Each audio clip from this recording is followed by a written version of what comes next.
We've talked about the why, now it's time to talk about the how. In this lesson, I'm going to show you how to configure your bends in CAD. So let's get into it.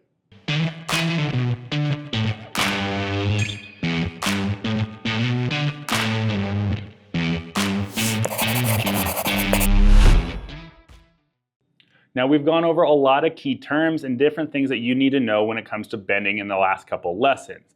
Now that we understand all those details and why we need to design a certain way, it's time to go into CAD and start designing.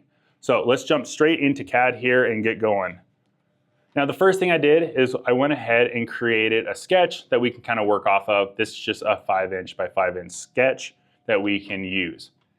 Now we're going to come up here to our sheet metal area of our ribbon, and we're going to come down to create a flange here. Once I create that flange, I'm going to move down, select that profile that I'm looking for, and we're going to move over here to our dialog box. Now this one right here in particular is going to be a big critical moment for you to have a couple key selections. The first one is which side do you want that orientation to be? If we do centered or second side, essentially it's just flipping it across the sketch plane. Now on this one we're going to go ahead and just stay with side 1. Here is our operation. Now we talked about this in a previous lesson, or chapter actually, where we talked about the difference between bodies and components. I always really recommend moving all of your sheet metal parts into a new component, because new components essentially have the sheet metal rules that you're wanting to associate to them, independent of all of the other components, so you can change them individually. Now we have that, we can go to sheet metal rules. Where we drop down this menu, we have a ton of different rules here. Now the first thing I want to say is that you can get these rules directly from SendCutSend. Go to the link down below in this video. You can get it for both Fusion and SolidWorks. They have a full drop-down menu for these sheet metal rules. Once you have that, let's go ahead and select the rule that we want. Let's just call this 104 thousandths mild steel. Now that we click OK, we have our three-dimensional shape. Again, going off of our previous chapters, if we come over here to our tree, we're going to end up seeing that we have this new component, and dropping down, we created this new sheet metal body. We know it's a sheet metal body by the icon that's in this top left corner here. So now that we have a sheet metal body, there's a handful of things that are going to be associated with it. Again, I'm going to reiterate, the rules are going to be associated with that particular component. If we were to have created a body, it would have been underneath the master file here, and we would have a rule up there. Since we didn't do that, we don't see it.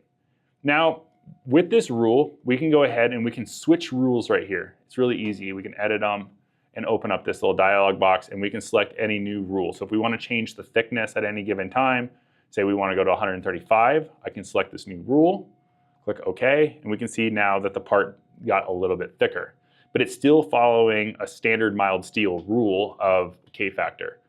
Now, if we want to create a new rule or we want to modify something, we're going to go up to Modify, and sheet metal rules live underneath that. If we open up sheet metal rules, this is where we're going to see what has been used in this design, as well as your actual parts or your rules library underneath it.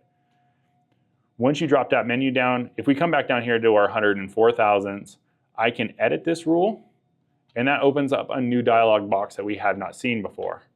First of all, it's the rule name. You can name this anything you want. SendCutSends are going to come through automatically ready for you. The thickness of the material. Now we talked about in previous conversations and lessons that thickness is a key player in calculating your bend allowance and your bend deduction. If you don't have this thickness correct, then your bend lines and your flanges are not going to come out also correct. Additionally, we have our K factor. Now we saw this additionally in our calculations. This is where you're going to want to make sure that that's correct. These values, if you're going to do this manually, just make sure you go to the material guidelines on SendCutSend's website and grab those values to make sure everything's correct. Now underneath bend conditions, this is where we're going to see our bend radius, and this is going to be dictated by the punch that we're using, as well as our relief shape. So this is our standard shape.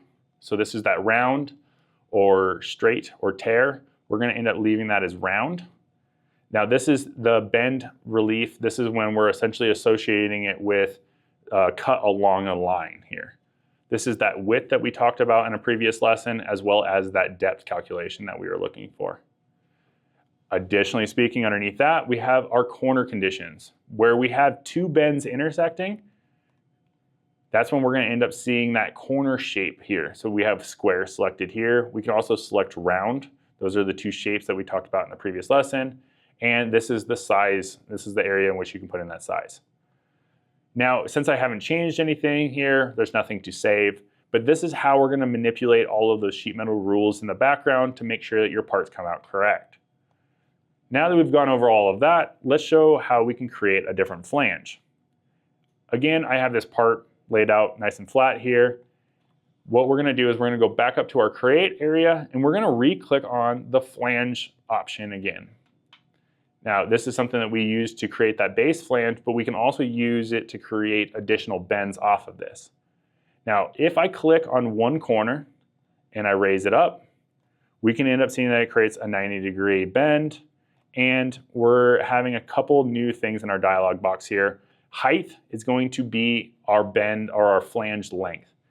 Now, the height is going to be following the rule of what the center point is. So if we're going on outer edge, it's essentially measuring from this outside edge to the top of the flange.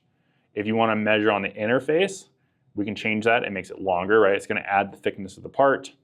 If we're wanting to go off the tangent point, which is that center apex point, we can go off that as well.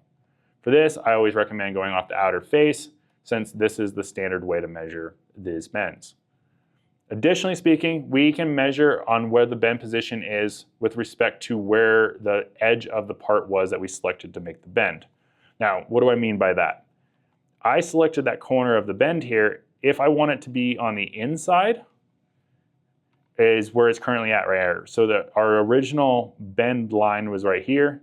If I want it to be on the outside of that line, I can shift that whole entire bend outward, or I can also make it adjacent where I make the actual radius, the tangent point, to be where that original bend line was selected. Now that I have that, we're going to move it back to inside. We're going to leave the height at 60, and we're going to go ahead and click OK. Now, with that, we don't really need to have any reliefs. The bends run all the way to the outsides, but we did talk about having different types of bend reliefs in our CAD software. If I come back and I go ahead and edit our feature again, one thing that I can do in this flange diagram is to change it from a full edge to two sides. This allows me to essentially move in this flange so that the edge of it is within the bend line. So this sets us up for a bend relief situation in which we need to cut that slot that we talked about. Now, it automatically does that following that sheet metal rule that we talked about before. And that is editable by going up to Modify and going into Sheet Metal Rules, go to that material, and change your bend relief. So now that we've seen the bend relief situation, we know how to edit those. Let's add a corner situation here. Now, there's two different ways in which we can create a corner, and they're going to show up differently. So we have this existing flange here. If I were to create a new flange on this corner, it's going to have a different corner relief than creating two flanges at the same time. So let's go ahead and demonstrate that. We're going to go to Flange again. We're going to select both of these corners at the same time. And since we have this existing flange, we're going to see one corner radius type here and a second corner radius type on the other one. If I pull this up, we're going to pull this up to 60 as well. And I'm going to go ahead and just select OK right now. The first thing I want to note is that over here, I got that square corner relief that we talked about, that we saw in the material in the sheet metal settings. And over here, you can see that I ended up getting a combination of two different ones. I got a combination of a bend relief and also a corner relief. And that's because the corner relief was put into essentially the existing flange, and then a bend relief was put into the new flange. And this is a different way that you can do it. The reason why I typically do it where I do one flange at a time is that this is a much tighter corner that is sufficiently bend relief, but I can weld these up a little bit easier. So if I'm wanting to do a weldment, we can handle it that way.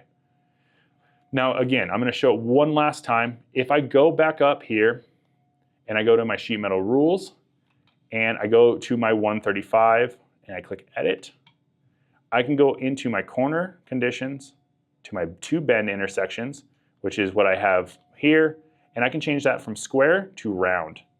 Clicking save, I can see that I changed that corner condition to be the new updated version. Now, with that being said, I can change additionally, and I can go to a different rule again. Say we're going to go to, let's do 250 mild steel. We're going to click OK. Now 250 mild steel has a much larger relief because it is a thicker material. Remember that that calculation used the material thickness in it. And it went back to a square relief because that condition uses a square relief. So you can have different bend relief conditions and different sizes dependent on the material types. Now that we have all of this done, the last thing that you're going to need to know is how to create a flat pattern if you're wanting to get this into a DXF form to give to a manufacturer. Now with SendCutSend, you can simply save this as a step file since you have it properly configured with all the bend radiuses and drag that directly onto the website. Now, if you want to create that flat pattern, we're going to go up to our sheet metal area, we're going to go to create, and we're going to go down to flat pattern. We can actually do that up here at the very top. Now, it's going to ask you to click a stationary face. I typically click the face that I started all of the design on, but you can click pretty much any face that you want. Once I select that, we click OK. And we can see here that we have this flat pattern. We can see those reliefs put into it, as well as the bend line and the bend radius lines. Once we have that, we can export directly from here to get us a bend line and DXF combination that we can directly put into SendCutSend as well, and then configure on the website. All right, so now that we've seen all of the stuff that we've talked about throughout this lesson and the reasons why have been dictated, let's talk about a couple more last considerations that you need to know before we wrap up bending and we move on into other operations. The first one is the limits on the bending. There's lots of different reasons that we have limits. The bend length can be one, the thickness, and the material. And these can be for a different factor. It could be for shipping reasons, it could be for tonnage reasons or tooling reasons. We want to make sure our operators are safe. We don't want to be shattering any punches or dies. And so we set our limitations on our tonnage. Now, max and minimum angle, this is dictated by a handful of different characteristics in the material.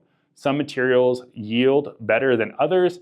Some of them handle more angle or less. And some of the material thicknesses allow us to not go over a certain angle because they'll start cracking, deforming, or the tonnage gets too high. The longer we go with the bend, the more stretching, the more stress we put into the part, and the more tonnage that we need to make that bend.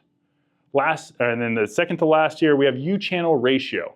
Now, U-channel is exactly what it sounds like. It's to have two bends that are across from each other. If we make these two bends too close to each other, then the corner will actually come up and make contact with the tooling of the machine and not allow us to complete the second bend. The ratio that's safe to go by is on metal. It's a 2-to-1 ratio. So the base has to be twice as long as any of the flanges up. And on plastics, it's 3-to-1. The reason with plastic is we have to severely overbend it, where when it comes back and it springs back, we end up having to have a larger channel there. Lastly, we have parallel lines to bends. Now there's a handful of different ways we can do this, and it can go through a custom quote process. But whenever you have a bend that doesn't have naturally a parallel line to it, so I have this angled line and this curvy line on this part, what we have to do is we have to draw in some tabs, or you can draw in some other feature that is parallel to this line. And that's the reason is the backstop for the machine that allows you to make sure that the bend is in the right orientation and the center line is centered underneath the punch, has to have that parallel edge. So understand that if you end up getting a kickback from DFM and asking for a parallel edge, that's the reason why. All right, that wraps it up for our bending section of this chapter. In the next lesson, we're going to start diving into hole operations, starting with countersinking. So we'll see you there.